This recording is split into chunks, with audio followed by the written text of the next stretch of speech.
Optimus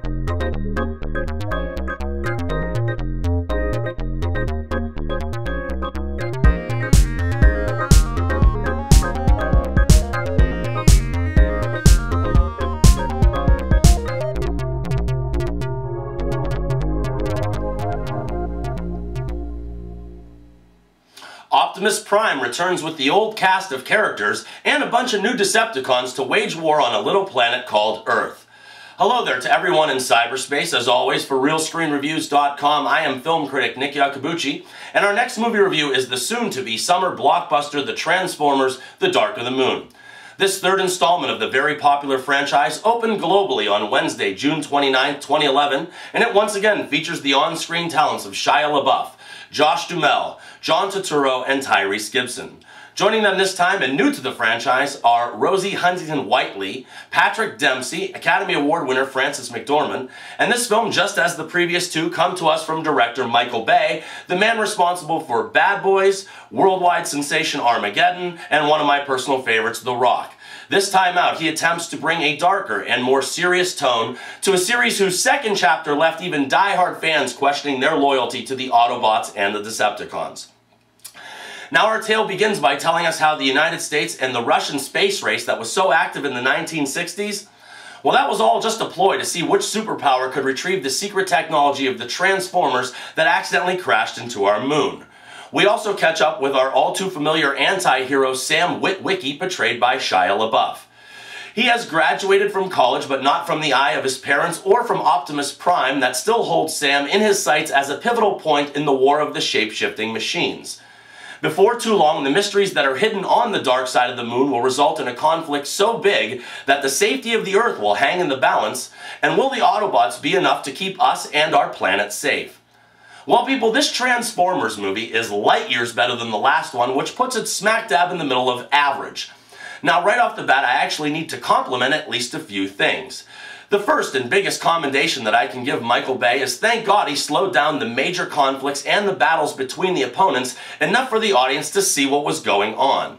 In the last two movies, I couldn't tell who was winning or who was losing, but here you can really be entertained by the action, and the 3D was also a brilliant welcome addition to this movie. Without question, the movie has much more of a grim tone than its predecessors and a darker story to try and drive the franchise into a new direction. They tried to make a better film, people, and you just have to give them that much. However, there are just so many things that you can critique. First, The Transformers is excruciatingly long, and second, The Transformers is excruciatingly loud. You know, hey people, I enjoy a great dose of action just as much as the next person, but when it comes together for 3 straight hours, I mean, come on. This film is about 15 minutes shorter than Dances with Wolves or right on line with Pulp Fiction, and those were real movies with real stories. I looked at my watch during this film and I couldn't believe that there was still an hour left in it.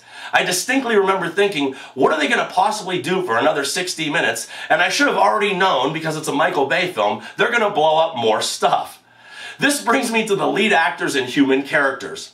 Now, a tiny Hollywood stink was made with the exit of Megan Fox being replaced by Rosie Huntington-Whiteley, but little is improved or worsened in the series with that change at all.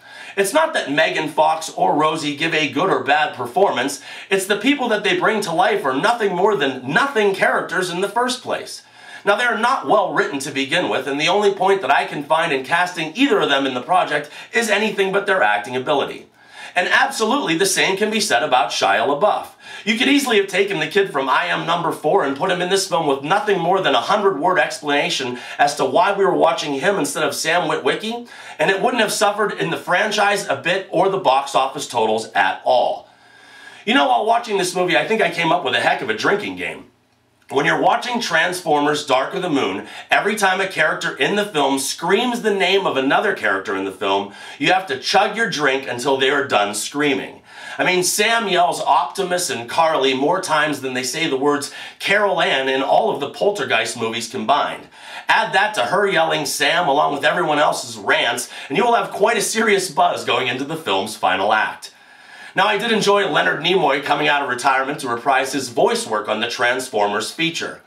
He previously voiced Galvatron in the 1986 Transformers feature, and he also paid some nice and welcome tributes to Mr. Spock in Star Trek II along the way. I'm really nitpicking here because I don't want to keep kicking this one around, but sometimes Michael Bay just makes it much too easy. Main characters murder in cold blood at the end of this film, which does nothing to enhance the movie experience. This Transformers movie, as well as the other two, doesn't have the fun or comedy of either of the Bad Boys films, nor does it ever achieve the level of intelligence of Bay's overlooked and I believe best film, The Island. When Michael Bay sets out to make a Michael Bay film, he really knows what he's doing, but taking Michael Bay and multiplying him times Hollywood, well, that sometimes yields a mindless, overly long bruising of the senses. At 157 minutes, Transformers needed to be at least a half an hour shorter with a nice dose of intellect thrown in. This isn't a great film by any means of the word, but it's not a terrible movie either. It's an average film that's right down the middle, and that's why I'll give it 2 stars out of 4. And remember, people, I'm not always right, but only when it comes to the movies. And thank you very much for your attention.